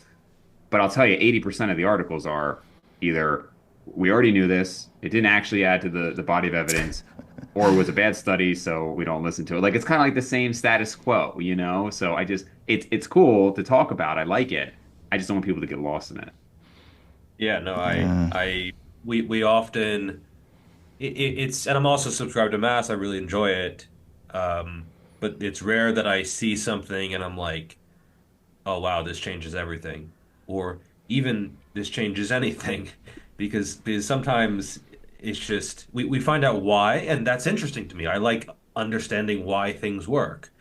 But ultimately, if you're just interested in results, you just want it to work. You don't necessarily, I mean, the why is nice to know, but how much has really changed? I guess I'm a little bit different because I'm the baby of the group. I've only been training 10 years. So, you So it's know, a little different. I was also pretty lucky though. I discovered Mike Matthews pretty early on, and he had very solid, very reasonable advice in terms of rep ranges, in terms of technique, in terms of programming. I would say in terms of like the noble natty thing, this crowdsourcing of ideas is at least as helpful as any study. I would also say that biomechanics knowledge has helped me quite a bit. So just knowing anatomy, and I'm actually going to write a book on anatomy and biomechanics, even if I don't have any degrees in it, because I have learned a lot about it, and I think a lot of that is more practical. Of oh, this muscle works this way, and you can actually change this exercise a little bit. And once you understand exactly the function of a muscle in depth and in detail, I think you can maybe get more out of some exercises. And so that could be a practical benefit. But yeah, in terms of like these participants did this much volume. I don't know. Like I've fallen into that trap where it wasn't even a benefit; it was actually a drawback by trying to copy a study. And so it's good to know a baseline and an average, but ultimately you have to go in and train yourself and apply it to yourself and then make observations. One of the downsides of being an advanced lifter is that just takes time. It just takes time to see if an experiment works. Whereas if you're intermediate, and especially if you're a beginner, you can see the fruits of your labor more quickly, but you're also less observant because you have less experience observing the fruits of your labor. So if you're advanced and you put an eighth of an inch on your arms, you can maybe see that, especially if you're lean and you gain an Yeah. eighth of an inch and certainly a quarter of an inch on your arms over the course of say a year, maybe a bulk and a cut and back to a bulk, or maybe probably, observing when you're leaner, you can see the difference. Whereas when you're a beginner, you put on an eighth of an inch, you don't know what to look for, right? And so these sort of finer points of measuring progress and performance and progression, they are both easier and more difficult when you're more advanced, I found. Yeah, there's another point there that, I mean, I talked more like about the training stuff. Nutritionally, I like the recent stuff on the P ratio and just giving permission people to actually gain and not worry about losing their abs and there was, being super lean all the time. It was an idea before you had to stay between 10-15% body fat when you bulk. And if you kept going above, you're starting to get this really poor ratio of muscle to fat gain, and then it doesn't even make sense. I think that's been, we could say that's relatively debunked at this point. We could actually gain up to 20, even higher percent body fat and be happy. I think those were very helpful, not necessarily because that was limiting before, but it was just good to kind of reassure you, okay, it's okay. If you spill over a little bit, maybe that's still fine. You're still gaining muscle. You will clean up quicker and you'll look much better at the end of it. So I think nutritionally there's been some positives there. I think there's a lot of work now on sort of diet breaks and whatnot. I'm not really incorporating diet breaks that much in my work as a coach. I don't think it's helpful for people that much. I mean, there's an occasional kind of life demands us to do a maintenance phase or let's practice maintenance, but an actual, like, okay, every 12 weeks you have to diet break. I haven't found that to be the case at all in my work. And actually, even I found it detrimental to a lot of the consistency of the clients that they have. So I think some of that stuff just kind of giving us permission to work with what we got. Similarly with the, I think the muscle protein synthesis research that's kind of now becoming more kind of validated. I guess you just have to more worry about the total protein rather than having to get this above a certain threshold of leucine in every meal. So I think that also kind of makes sense. I mean, that kind of just gives you, I guess, a lot more freedom of what you could do. Now, again, everything needs to be replicated, everything needs to be revalidated and reconfirmed, and like it takes time. But I'm okay with telling a client, hey, you can eat 2 meals a day and you're still going to be okay if we're getting enough protein here. Versus prior to that, I would say, look, you're not getting over the leucine threshold. Let's do 3 or 4 meals per day just to make sure that you're getting at least 33 grams or 35, 40 grams of protein per meal. And we're going to get these specific protein. So now I'm like a little bit more kind of giving a bit more leeway. So I do think there has been some improvement, but as I would definitely agree with Dave that it's also like a point of diminishing returns. Like if you're an advanced lifter who's already seen results, you're hitting the protein already because you know the total is important. You knew that now for 15, 20 years already. So yeah, we're getting to a point where you cannot just, as yourself, as an advanced lifter, expect a research study to change your approach by much. Honestly, like it doesn't, my training hasn't, like I don't think I've read a single study that has said, okay, you got to change, like nothing has changed. Like it's interesting that it's almost like the longer we go, and I remember like Alberto Nunez and I talking about this, that not to say that nothing matters, but you find you have more leeway with a lot of these things, right? Like my biggest thing was 2011, Martin Birkin from Lean Gains was talking about intermittent fasting. And I was like worried at that point to go do that because this was like freshman year of college. I was eating 6 meals a day. I'm bringing chicken breasts back from the dining hall. I'm bringing protein shakes to parties. I mean, it was like consistent. And it was like, wait, you're telling me I can just have an 8-hour eating window? I can stop at 5 and I can just live like a normal life. And I had great results my sophomore year. I mean, literally probably better than my freshman year. And so stuff like that has become very freeing. Oh, you know what? The exact split maybe doesn't matter, as long as you're getting sufficient volume and intensity, this exact protein timing maybe doesn't matter. Like there's that leeway. Contrary to the super obsessive, 90s bodybuilder that everything, had to be a monk to make any progress. And that is nice to kind of to show that. I think that's the biggest value because I come from that OCD black and white 6 meals a day. I was carrying Tupperware to my workplace. I was eating every 2.5 hours. When that Lean Gains protocol came out, first it minimized my training. I was like, okay, I got to get stronger, minimal approach, key lifts, get your 8-hour eating window and you're fine. And I grew and I improved dramatically when I started doing that because I was probably less stressed out. I was also like enjoying training a lot more because I wasn't doing like 15 different exercises, a chest day or whatever. He was kind of the introduction, at least for me, into minimalist training. Like I don't agree now with what back then. Obviously, it was a little bit ahead of its time in terms of like some concepts, but a lot of it is also flawed based on what we know today. But at the time, being just a couple of years into this, I grew a lot. So I definitely got to give credits where credit is due. Same for Lyle McDonald's work. I mean, I didn't really understand flexible dieting until I read his books. And I was mind blown that I can actually eat out and not have to worry about, blowing all my results, right? That's kind of crazy to me because if I hit the same amount of calories, if I get my protein, I can have a pizza. And that's fantastic. Like I was paranoid about having a pizza for multiple years when I first entered into this. So I think that type of stuff did change, but that's very early. Like I would say since 2015, I did, Eric Helms was already on there, like 3DMJ, Mike Zordos, like all these like really smart people that we know now that have been promoting things really well. And we knew a lot what we know today, like the mechanisms of hypertrophy. I mean, you can argue now, has there been updates and whatnot, but most of the stuff, I think it's pretty much rock solid. Yeah, for sure.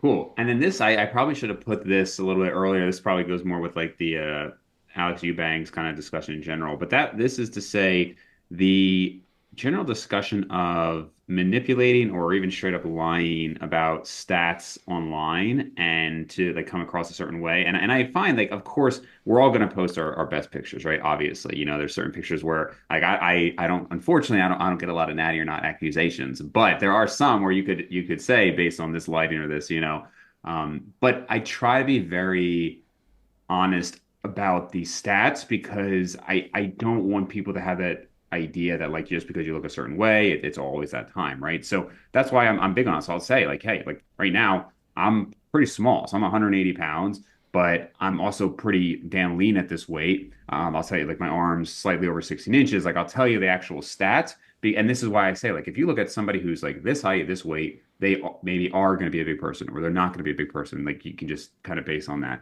So what I find that a lot of people do, in addition to just the lighting or whatever other manipulation is, and I'm sure you guys have seen this too, they'll combine their best stats. So they'll say like, well, like let's say their best bench press ever was 350, but their leanest ever was 7%.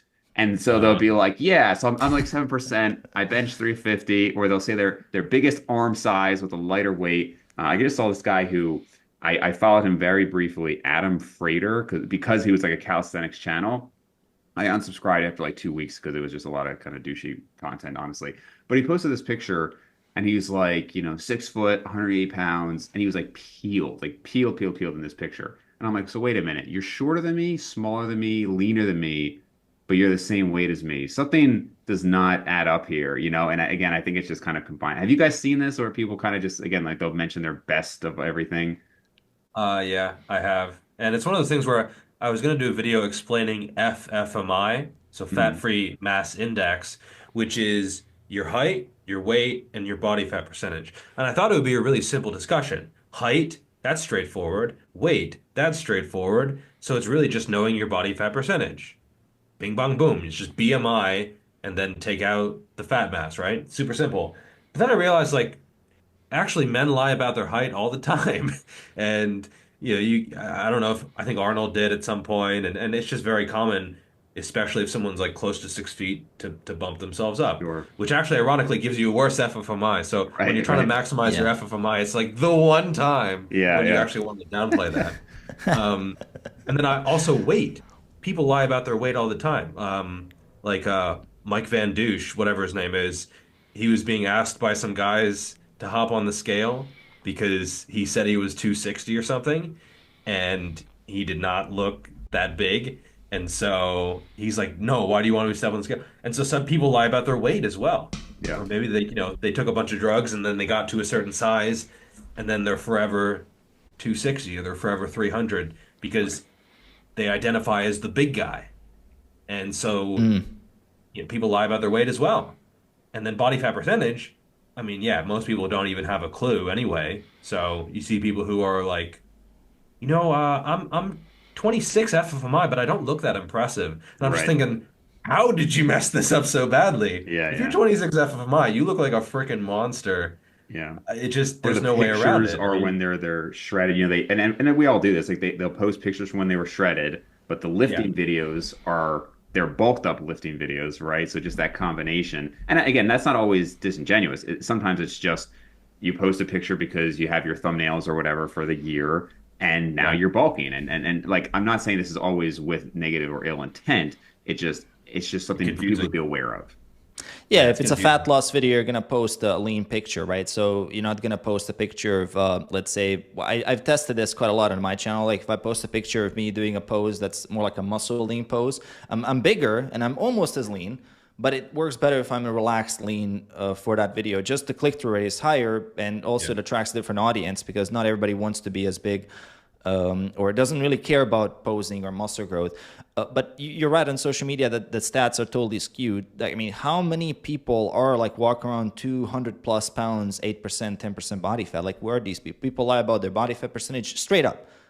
They're saying they're 5-6% body fat. Dude, you're not 5 to 6% body fat. Walking around like all year round. If you're one in a 10 million, maybe there's that person that's genetically extremely blessed and an outlier. But the vast majority, what you see is 6-7% is actually maybe 10 to 12. And 15 is already very lean. I think people don't understand how lean 15% body fat actually is in someone who has muscle mass on them, who has any fair amount of muscle. Man, 15% body fat, you can see like if you have decent genetics, you can see maybe your entire six pack. Like it's just, I mean, when I take off my shirt at 15%, like I'm very lean. Like people would do, okay, what is this, right? But I'm definitely not as lean as I am on 10, 12, right? Also the size, when I get down to 10%, I've definitely noticed a drop in strength levels. I mean, there's certainly like less leverages are at a disadvantage. Like your bench, my bench definitely takes a big hit. My squat takes a big hit. RDL doesn't take a huge hit. Like RDL is kind of like stays up there to some extent, but my bench definitely, like I feel like I'm just gonna get broken like by the bar. Like it's just that you can't, like you cannot do the same level of intensity. I have to drop a little bit, stay a bit further away from failure. Compared to now when I'm like a little bit more bulked up, like I do feel like I'm insulated, I'm more protected, I'm less injurious, I can push more, like mass moves mass, whatever you want to attribute to it. But definitely, if I try to bench 315 at my leanest, maybe I can do 1 rep. Like now I can do 5, right? That's kind of like, and maybe at my current level. Back then I couldn't do that. It would definitely drop down to about 300-ish or so, maybe 295. So yes, there's definitely different strength levels, and people will lie about this, same as other metrics. Like you'd be, I mean, how many people in the gym, and I've been to probably more than 100 gyms, how many people in the gym walk around with 20-inch arms? Basically like nobody. What the hell are we, I mean, 20, are you kidding me? Like, and you'd think like everybody is walking around, it's being jacked. Same as you'd get this impression that everybody's deadlifting 600 now.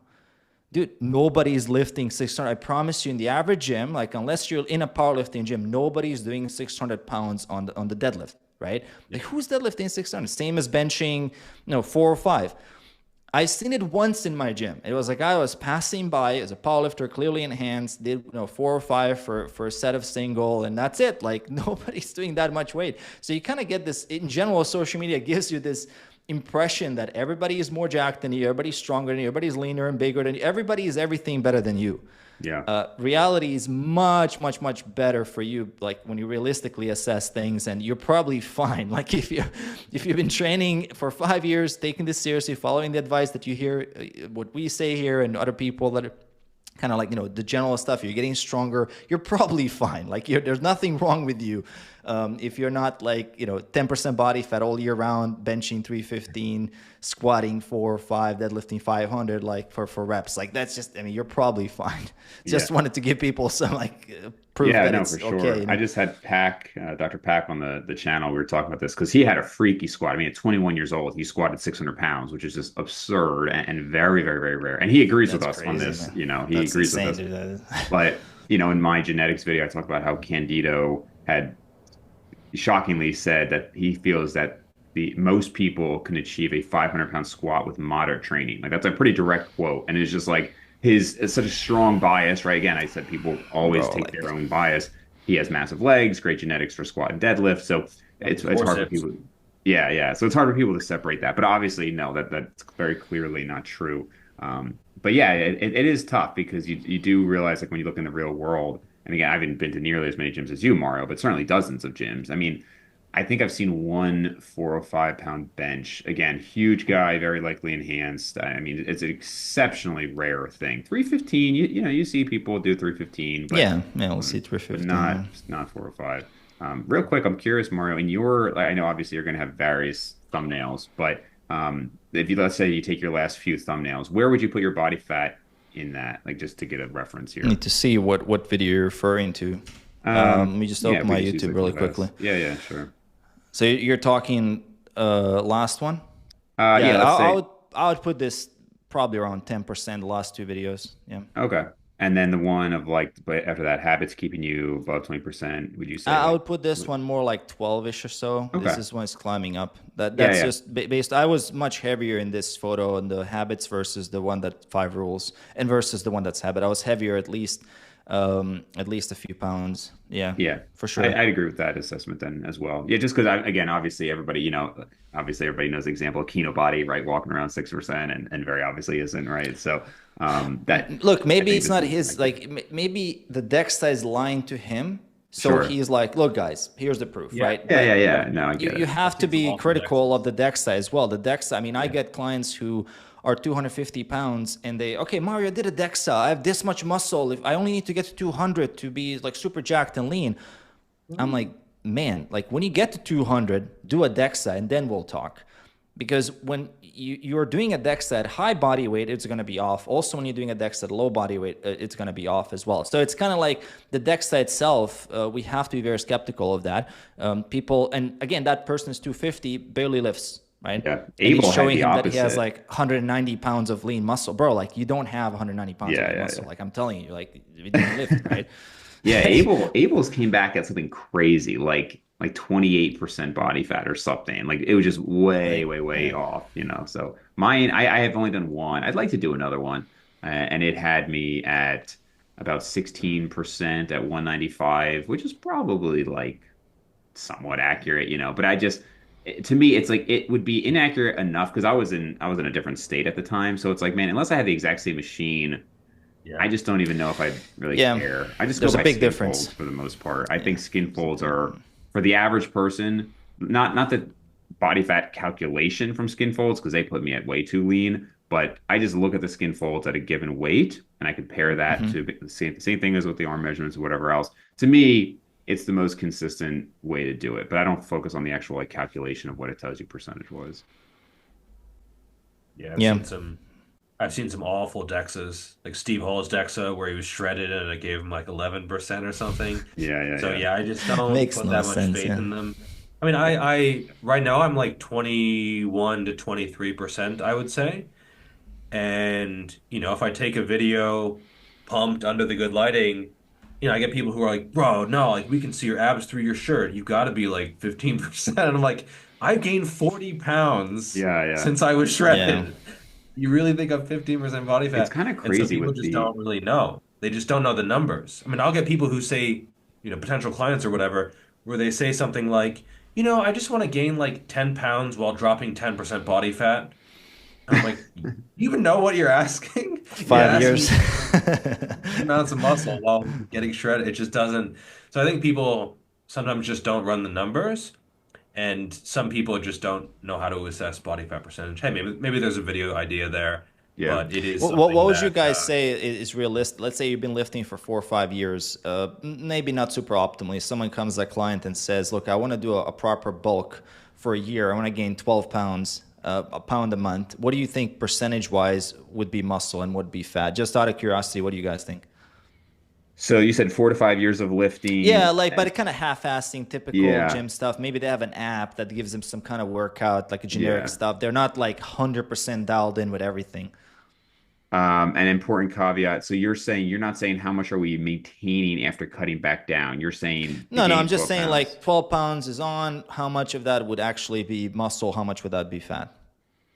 probably So with the 50-50. yeah, so with the massive caveat that obviously there's huge variation between Yeah. individuals, I would actually probably say more like a third of it is probably like muscle, and then maybe another like, there's some quote unquote lean body mass with glycogen and water and food bulk, and then yeah, Mhm. probably half being fat. Fat. How much Yeah. is left after they lose 12 pounds? Or After they sorry, like dive back how to the much do same they? body fat Yeah, percentage. yeah, exactly. Same body fat Probably all of percentage. it. Yeah, that's a bit. Yeah. At that stage, if you're only 4 to 5 years into lifting, yeah, I would say probably that same 4 pounds of muscle. I don't see any reason you'd have to lose that at, that point. Yeah, makes sense. Yeah, because people always ask this question, like, what can I expect, right? And that's about roughly what I tell people at that training status. And sometimes if they're even more conservatively, if they're older and if they have injuries, if they have a lot of stuff that they're dealing with, like if you have bad knees, we can assume like lower body is not going to be growing Right. as much, so we have to also contribute that. Again, what we're talking about is 4 to 6 pounds of muscle, like 3 to 6 pounds. Yeah. Tell that to the average person and try to explain to them like why is it so small, like why is it so, Yeah, yeah. and they don't also they're gonna understand how much that actually makes a difference in your physique. Like A you lot, gain yeah. 5 pounds of muscle, man. Like that is wild. Like that's gonna be noticeable in literally every angle. I mean, if you gain it like, properly, like across, that's gonna be noticeable. 5 pounds Oh, a yeah. lot. Yeah. Yeah. When I was, I remember my early training logs and I was setting my goals, which it's thinking back, like it's hard to set a goal of like, oh, I want this size increase or this because you're like, you're going to train and then ultimately the results are going to be what they're going to be. You can't necessarily obviously control like, set the goals for things that you can control. Yeah. And I remember I still had a goal of increasing arm size while dieting. But again, that made sense because I was so early. And I think I was disappointed that I only put on a quarter of an inch of my arms while losing like 10 pounds. Now, again, this was from like 12-inch arms to 12 and a quarter inch arms, like legitimately. Right. So, it's very possible at that stage for sure. That's Yeah, legit managing progress, man. expectations. It's tough. It's tough. It's really tough. Because they're always going to just go down the road to some other guy who's like, yeah, 20 pounds across half a year, let's do it. Or they'll see some Hollywood transformation that is just either enhanced or sometimes just not even accurate. You'll see some Hollywood transformation and is this guy put on 50 pounds of muscle for this role? And I'm like, yeah, no, he didn't. I know what that looks like. 50 pounds of muscle is basically from me at the very start till now. Yeah, And like right. the lean afterward looked Right. like It's kind of ridiculous. leaner Yeah. and a little bit bigger. It's just, tabloid type of stuff. Yeah, yeah. Chicken, broccoli, and rice, and then you look Six at their times a day. workouts, and it's metabolic resistance training at best. Like there's Yeah. very like they're using pink dumbbells, and someone is telling me they're going to grow something from it. Man, like Yeah, it's awful. if you're in this world, like I think the beauty of, I guess at least at this point, like you're going to be a much smarter person if you stumble upon a couple of videos. Suddenly you'll be a lot more critical of information, which is really good for 2024. Like YouTube is actually pushing even smaller channels. YouTube is showing videos. There are things that are being pushed. That's why we see those types of comments. If someone there's a lot more BS being called out now, and I think that's a good thing. Honestly, it gives everybody more accountability. Like if you Photoshop your pictures now, like someone is gonna find out, man. Like you're gonna get someone is gonna pixel peep you until they found that little half an inch you added on your side delt, and that is good. That should be the case because you cannot bullshit people and expect to get away with it. And I think now we're kind of getting to a point where the industry itself is a little bit more transparent. It's still a lot of bullshit with supplements and whatnot. I don't know if you guys I get these like AG1 emails like every week, like Oh, from yeah. different domains because I blocked the whole damn domain and I'm still getting them. Like what the hell is going on? And it's like against my sort of moral ethics to promote proprietary blends and crap. And even though I'd make a lot more money with a large audience doing that, there's just my thing. Like I don't care about the profits at the expense of my own integrity. But obviously, I'm pretty sure a lot of people would be okay with that. But I'm saying like that you cannot get away with that BS because if you actually Google AG1 now, if you put it on YouTube, you're gonna find videos. People are like, okay, like look at this crap, like look at this nonsense that they're selling you for how much. Here's a profit margin that we anticipate. Here's how we think how it works. Here's how much they can pay the influencer to promote them. I'm not bashing on like them specifically, but I'm saying like that's the emails that I'm getting and why I'm not, because I'm not an expert in supplements or research, so I can look up the videos and I'm like, here's why this is not a good idea. So I think the benefit of having so much more information available is fantastic, and it's much harder to scam people. Like I think that's a really good idea. Not to say AG1 is a scam; they might have a perfectly great supplement, but you cannot tell because it's a proprietary blend. Right. Like, Right. Maybe it's fantastic. Like how do you know? Like and that's the thing. Like it's a risk that I am personally not going to take. Yeah, for sure. Cool, guys. All right. Well, thank you both for taking the time. Always fun to coordinate 3 time zones. We made it work. And where can people find more of your stuff? Mario, why don't you go first? Yeah, it's pretty simple. You got my YouTube channel. If you just type in my name, Mario Tomic, there's some videos on there. If you like them, you like them. I think that's simple as it is. Jeff? Oh yeah, just YouTube and Instagram, and then verityfit.com for my literary works. Thanks again, guys. Awesome.